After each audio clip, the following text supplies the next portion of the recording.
So this is designed as sort of like a dummy's guide to visual effects production in terms of the pipeline steps required to execute a CGI project or a visual effects project. This is not a technical document. This is merely a basic reference sheet. Call it a cheat sheet for VFX producers. And I created this while I was a VFX supervisor, and I realized there was a need for coordinators and visual effects producers, really good VFX producers that are very good at organizing and very good at budgeting and managing the show, but they lacked the VFX knowledge. So therefore it made communicating with artists really hard, or problem solving a bit tricky.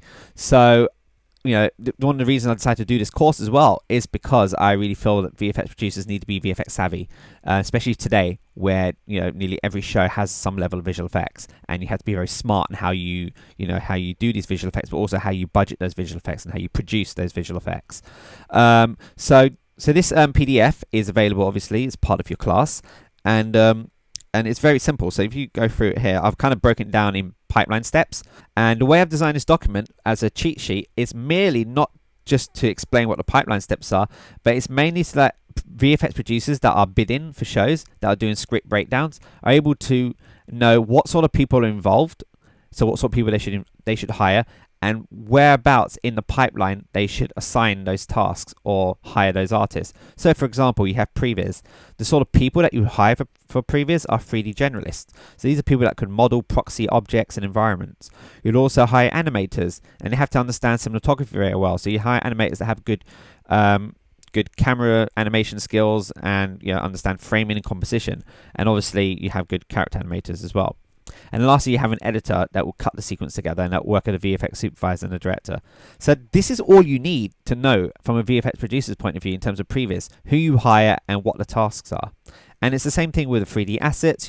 For asset creation, you have a modeler, texture artist, a shader artist, environment artist, and the sort of tools you would need. Because remember, your job as a VFX producer is to also not only hire but also budget for technology and tools that are being bought into the company. So it's worth understanding that as well. Things like CG dynamics, you need an effects artist, you need TDs, and it goes on. It goes right. Animation, lighting, matte painters, motion design, because there's going to be a lot of motion design in this project that we're doing on this course.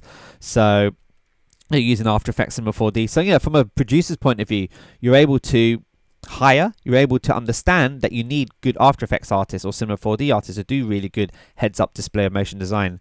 And obviously compositing is a big part in most of the projects these days, because it's usually the final stage of a project, but also lots of things tend to happen, things like fixing shots or the fixing in post scenario. It all happens within compositing.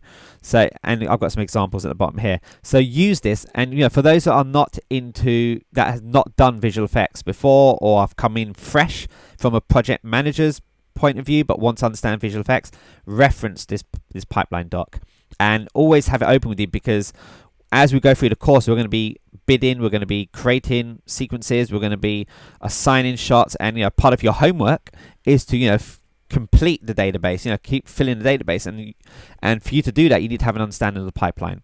So this document is essentially your 101 production pipeline basics, and if you understand everything in this document, then you're pretty much able to go ahead and assign tasks appropriately to your artist and pretty much talk to your artist in a very understanding way. So therefore, if your artist is telling you that there's going to be some serious rendering issues with the simulation, then as a VFX producer, you would know that you would have put a bigger number in terms of for bidding for that shot, because simulation takes a while to simulate.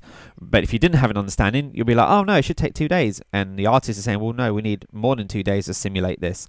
So it is one of the many examples.